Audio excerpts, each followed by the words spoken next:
How many people are there in your family? There are 5 people in my family.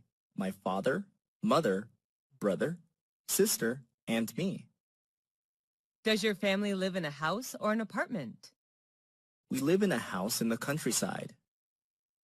What does your father do? My father is a doctor. He works at the local hospital. How old is your mother? She is 40 years old, 1 year younger than my father.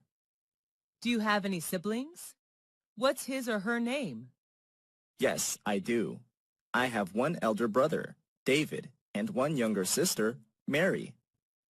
Are you the oldest among your brothers and sisters? No, I'm not. I'm the 2nd child in my family. What is your mother-father like? My father likes playing football, and my mother likes cooking. Do your parents let you stay out late? Of course not. They always ask me to get home before 10 p.m. each night.